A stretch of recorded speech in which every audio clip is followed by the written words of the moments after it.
अस्सलाम वालेकुम everyone, welcome back to Dugout. हाँ जी, पाकिस्तान क्रिकेट बोर्ड से कुछ अच्छी खबरें नहीं आ रही। बहुत ही नेगेटिविटी जो है वो चल रही है वर्ल्ड कप के दौरान, जो कि नहीं होनी चाहिए थी। मतलब बहुत सी ऐसी बातें हैं जो मतलब क्रिकेट बोर्ड की तरफ से भी आ रही हैं, कुछ एक्स क्रिकेटर्स की तरफ से आ रही हैं, और कुछ सो कॉल्ड जर्नलिस्ट जो हैं, जो एजेंडा माफिया है, उनकी तरफ से भी मतलब बहुत ऐसी चीज़ें आ रही हैं जो ड्यूरिंग द वर्ल्ड कप नहीं होनी चाहिए थी। उसी पे आज बात करते हैं। और ऊपर से सोने पे सुहागा ये कि चीफ सेलेक्टर साहब जो हैं इंजमामुल हक साहब, उन्होंने रिज़ाइन कर दिया है ड्यूरिंग द वर्ल्ड कप, जो कि बहुत ही जो है ना एक ख़तरे की मतलब अलामत है, या एक चीज़ है जिसको वो ओन नहीं करना चाह रहे। मतलब जो डिफीट्स हुई हैं पाकिस्तान, जो इन्होंने टीम सेलेक्ट करके भेजी है, उन्होंने अपने हाथ खड़े कर दिए, जो कि एक बहुत ही बुज़दिलाना और मैं कहूँगा बहुत ही एक नेगेटिव अप्रोच है, नेगेटिव चीज़ है जो उन्होंने की है। तो मैं तो यही कहूँगा कि इस तरह का जो बंदा है जब कोई इस तरह की हरकत करे तो उस पर कोई फाइन चार्जेस होने चाहिए, उस पर कोई पेनल्टी डालनी चाहिए, और उसको नेक्स्ट टाइम के लिए क्रिकेट बोर्ड में कोई ओहदा नहीं देना चाहिए। यार आपका वर्ल्ड कप चल रहा है और आप जो है इस्तीफा दे दिया आपने ड्यूरिंग 4-5 मैच आ रहे हैं, तो ये कौन सा तरीका है यार? आप उस चीज को ऑन करो, आपसे गलती हुई आप माफी मांगो आवाम से। बिल्कुल आपने बीच में जो है वो बीच चौराहे पे टीम को जो है छोड़ दिया है कि बाबर जाने और उसकी कंपनी जाने, वो खुद ही फेस करें। ये तो गलत बात है। इस तरह के बंदे को ना पीसीबी में ओहदा देना चाहिए दोबारा, और उस पर कुछ चार्जेस लगने चाहिए। मिर्जे का दोबारा होता क्या?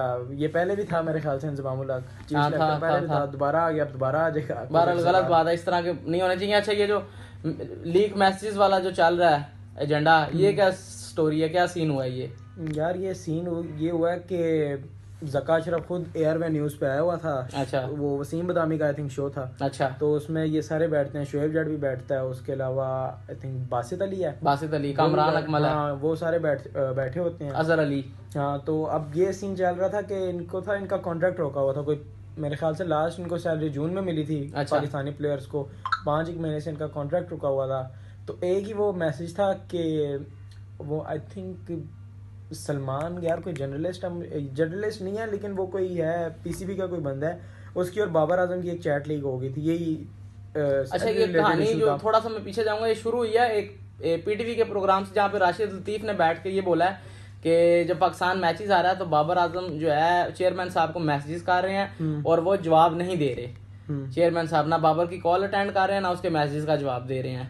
तो उसके बाद ये प्रोपेगेंडा सारा क्रिएट किया गया या हुआ है, आई डोंट नो, अल्लाह बेहतर जानता है, या वो प्लेयर जो इन्वॉल्व हैं वो बेहतर जानते हैं। तो उसमें फिर जो है ये शोएब जट और दूसरे ये जो ज़का अशरफ साहब हैं, इन्होंने उसकी बाबर आजम की चैट लीक की है लाइव शो के ऊपर, जो कि एक अनएथिकल बात है, नहीं करनी चाहिए थी। लेकिन बात ये है ना, वो भी अपने आप को जस्टिफाई कर रहे हैं कि भाईजान हमारे एंड से कोई मसला नहीं, हमारी उससे कन्वर्सेशन हो रही है।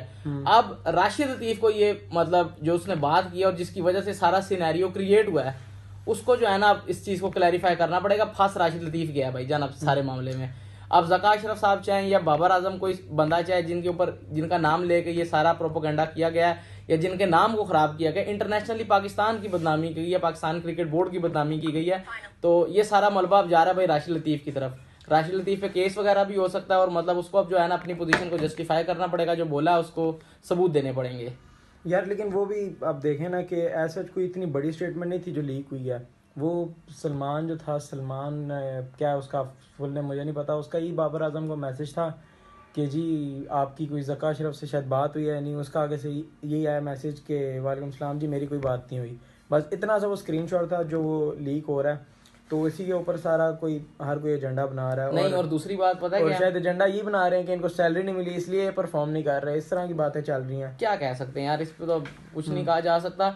लेकिन बात ये है कि जो भी हुआ है ना वो गलत हुआ है, और बीच में ये भी बातें आ रही हैं कि शायद अफरीदी ने भी बोला था कि बहुत ही एक घटिया हरकत है ये जो आपके इवन चेयरमैन ने किया खुद आके, यार कि इस तरह चैट्स लीक कर दी हैं। तो वाकई में इस तरह आपका एक टूर्नामेंट चल रहा है, आपकी टीम इंडिया में खेल रही है और पीछे से आप अपने मुल्क में इस तरह की हरकतें कर रहे हो, तो फिर क्या एक्सपेक्ट करते हो अपनी टीम से? जाहिर बात है ये ऐसे लगता है कि जानबूझ के कर रहे हैं ना, कि जितने भी उधर गए हुए हैं फ्लॉप हों। अब चाहते तो ये है कि बाबर आजम हटे और वो सैफी भाई वाला एजेंडा चल रहा है। ये कुछ सुनने में भी आ रहा था कि ज़का अशरफ की और सरफराज अहमद की मीटिंग भी हुई है, मिले हैं वो आपस में।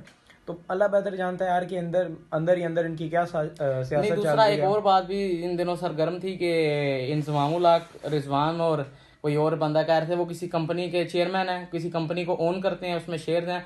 वो कोई मार्केटिंग की कंपनी है जो मतलब बैटिंग कंपनी थी। पीएसएल के दौरान उन्होंने और बाबर रिजवान ने मना कर दिया था कि हमारी जर्सीज पे उसके लोगो नहीं आएंगे। नहीं नहीं नहीं इस तरह नहीं, की एक कोई और story कोई भी थी। वो एजेंट है जिसके अंडर ना 7 के 8 पाकिस्तानी टीम के प्लेयर्स हैं। अच्छा। और वो इंग्लैंड रजिस्टर्ड कंपनी है और मतलब जो पीआर और एडवर्टीजमेंट वगैरह ये एजेंसी वो ये चीजें वो देखती है। तो वो ना अपने ही जो उसकी जो उस एजेंट के जो प्लेयर्स है ना वो उसी को टीम में खिलाते हैं ताकि एड्स वगैरह भी सब कुछ जो है ना उस कंपनी के थ्रू हो। तो ये भी वल्लाह आलम ये बात कितनी सच्चाई है इसमें, क्योंकि अभी तक किसी ने कोई जस्टिफिकेशन नहीं दिया आगे इस बात पे, ना कोई बात हुई है। क्योंकि देखो जो भी मसला हो, कोई भी आपका कितना भी मसला हो, लेकिन इस तरह टूर्नामेंट के दरमियान इस तरह की बात करना तो कोई अच्छी बात नहीं है ना। ऐसा ही आप है। पूरी दुनिया हंस रही है या मजाक उड़ा रही है आप कि क्या इनकी एक टीम खेल रही है और इनकी मैनेजमेंट के अंदर क्या चल रहा है। और स्पेशली इंडियन मीडिया तो हमारी कोई क्या कहते हैं जलालत में बात है, वो छोड़ता तो नहीं है मौका कि जी कोई हमारे खिलाफ बात हो, पाकिस्तान के खिलाफ, और वो हाथ से मौका जाने दें। भाईजान बाकी एक और बात है ना, ये सब एजेंडा मतलब जो भी आप इसको कहेंगे या जो भी क्रिएट हुआ है कहाँ से हुआ है, राशिद लतीफ साहब से। उनको वो बात करनी नहीं चाहिए थी, उन्होंने वो बात की है। ज़का अशरफ साहब ने आके अपनी सफाई में क्लैरिफिकेशन वो दी है कि भाईजान अच्छा आपका ही लोग पता है क्या कह रहे हैं कि राशिद लतीफ सच कह रहा है। ज़का अशरफ एंड कंपनी ने बाबर आजम को फोर्स किया है कि वहां से मैसेजेस करवाए गए हैं, मतलब उनको ब्लैकमेल करके ना मैसेज करवा के फिर चलाए गए हैं। और राशिद लतीफ की बात सच्ची है। अब इसमें कितनी सच्चाई ये भी अल्लाह बेहतर जानता है। रूमर्स हैं यार, इसमें कुछ कह नहीं सकते कौन सच बोल रहा है कौन झूठ बोल रहा है। बहरहाल जो भी हुआ गलत हुआ, इस तरह नहीं होना चाहिए था ड्यूरिंग द वर्ल्ड कप। और इस तरह की हरकत से फिर वहां पे जो खेल रहे हैं उनका मोराल कितना डाउन होगा। बिल्कुल क्या उन पे प्रेशर है एक फालतू का। और यही बात है कि इधर भी जो है सारे लगे हुए हैं एजेंडा मेकर्स। इवन यार वो शुएब जट की भी आज आई है कल आई है, उन साहब जी ने माफी मांग ली आगे, यूं करना नहीं चाहिए था। पागल के बच्चे, तूने पहले हरकत ये की क्यों है? जब गालियां खा ली हर किसी से, इवन स्पोर्ट्स जर्नलिस्ट ने भी तुझे गालियां दी हैं, सामने बैठा ने गालियां दी हैं। होता है। हाँ, बात करने की आपकी कोई तुक नहीं थी ना। अब आपने क्या कहते हैं यार, सबको आग लगा के जो है ना अब आप आ गए हो जी माफिया मांगने। ये अजीब हरकत है भाई, ये है भी इसको भी कोई चार्ज लगाना चाहिए इसको, या तो फाइन करें कि इसको चैनल पे ना उठाएं, या कुछ इस तरह का इसको करें कि जो मतलब जो है ये एजेंडा इसने क्रिएट किया इसकी सजा मिले। माफी मांगना मतलब एक्सेप्ट कर लिया ना कि गलती हुई है तो गलती की अब सजा देनी चाहिए। माफी मांगना इज नॉट अ सोल्यूशन। मतलब वही बात है, गोरे ये जो सॉरी लफ्ज छोड़ गए हैं ना, इससे काम नहीं चलेगा। तो कहता हूँ बाबर आजम जब वर्ल्ड कप से वापस आता है ना, उसको कप्तानी नहीं छोड़नी चाहिए। वो के सीधा हो जाके भाई मैं नहीं छोड़ता कप्तानी, ना मैं रिजाइन दूंगा ना कप्तानी से इस्तीफा दूंगा। लेनी है तो खुद आके प्रेस कॉन्फ्रेंस करो और को हमने बाबर को हटा दिया है। बाबर आजम को पीछे नहीं हटना चाहिए, क्योंकि बाबर के फैंस भी उसके साथ हैं और मतलब जो उसके साथ किया गया है, मतलब उसको हटाने की कोशिश की जा रही है ना, उसको डिग्रेड किया जा रहा है, डिमोटिवेट किया जा रहा है ताकि उसका मोरल डाउन हो ड्यूरिंग द वर्ल्ड कप। लेकिन बाबर को जो है ना खड़े रहना पड़ेगा अब इस सिचुएशन में। अब स्टेप बैक नहीं करना चाहिए उसको। स्टेप बैक तो बिल्कुल भी नहीं करना चाहिए। अब आप अगर यार देखो उसकी कैप्टनसी से ना थोड़े बहुत गिले शिकवे बिल्कुल है, सबको है। लेकिन अब जिस तरह की हरकतें हो रही है ना, अब तो खुद कहते हैं यार खड़ा रहे आप, जिस तरह की ये सारे एजेंडा कर रहे हैं यार, अब तमीज से कहा के अपनी कोई राय दो। लेकिन ये इस तरह की पॉलिटिक्स करना तो बिल्कुल भी अच्छी बात नहीं है। बाकी एक और इसमें एक पॉजिटिव बात भी है, मजे की बात भी है। आपको बताता हूँ मैं 2009 का वर्ल्ड कप चल रहा था T20, चीफ सिलेक्टर साहब अब्दुल कादिर जिनका इंतकाल हो गया, उन्होंने बीच वर्ल्ड कप के इस्तीफा दे दिया था। अच्छा। और पाकिस्तान वो वर्ल्ड कप जीत गया था। तो आगे आप समझदार हैं, 2023 का वर्ल्ड कप चल रहा है और बीच वर्ल्ड कप इंजमामुल हक ने इस्तीफा दे दिया 3-4 मैच हारने के बाद। मुझे बताएं ना, तो अब्दुल कादिर ने भी इस्तीफा दिया था पाकिस्तान जब इंग्लैंड से मैच आ रहा था 2009 का T20 वर्ल्ड कप का। अब इंजमाम ने इस्तीफा दिया है। अच्छी खबरें आने वाली है भाई जान। उम्मीद तो है कि पाकिस्तान आगे सेमीफाइनल तक जाएगा, जीतेगा इंशाल्लाह। जीत गया पाकिस्तान वर्ल्ड कप, किस मुंह के साथ? क्या इतनी हिम्मत होगी कि बाहर निकालें? कौन निकालेगा बाबर आजम को कैप्टनसी से बाहर? और जाहिर बात है आगे भावे वर्ल्ड कप जीतने के बाद जिस तरह सरफराज अहमद के साथ किया था, उसने भी यही कहा था ना कि मैं हटूंगा, निकाल दो। वो क्या एक आधी सीरीज आ रहा था बाहर निकाल दिया था। बाबर को भी यही करना बाबर आजम वर्ल्ड कप जीत के आएगा, वो एक आधी सीरीज हारेगा भी नहीं, तब भी निकालोगे तब भी जलालत होगी तुम्हारी। ऑब्वियसली वो यंग बच्चा है, विनिंग कैप्टन है, वर्ल्ड कप यही बात है। उसको ग्रूम करना चाहिए, इस तरह की गलतियों से निकालना इज नॉट अ सोल्यूशन। कल को किसी और को रखोगे वो हारेगा, उसको भी निकाल दोगे। अब सरफराज के केस में देखे ना, सरफराज अपनी जगह पे बिल्कुल साफ, उसको कोई क्रिटिसाइज करता है? कोई भी नहीं करता ना।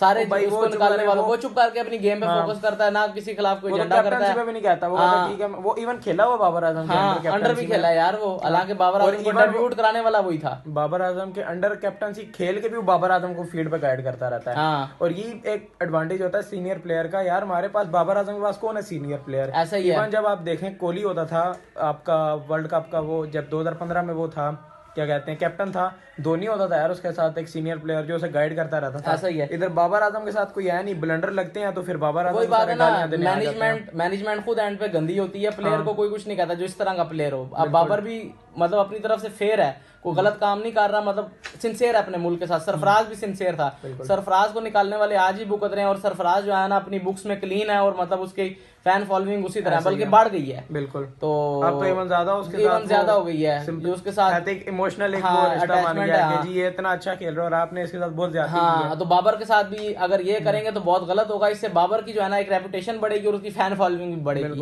गंदे आप नहीं होना, गंदा मैनेजमेंट में, सरफराज को निकालने वाली मैनेजमेंट भी गंदा हुई है, और इसके साथ जो एक आ रही है भी मैनेजमेंट गंदा ही हो रही है। प्लेयर की शान में कोई फर्क नहीं पड़ रहा, ना कोई प्लेयर जो है वो उसके फैन फॉलोइंग उसकी कम हो रही है। ऐसा ही है। तो आज के डगआउट के सेशन से इतना ही, उम्मीद करता हूँ आपको आज की वीडियो पसंद आई होगी। किसी चीज़ से डिसएग्री करते हैं तो हमें कमेंट सेक्शन में लाजमी बताइएगा। मिलते हैं इंशाल्लाह आपसे नेक्स्ट वीडियो में पाकिस्तान बांग्लादेश के मैच के बाद। टिल देन अल्लाह हाफिज़।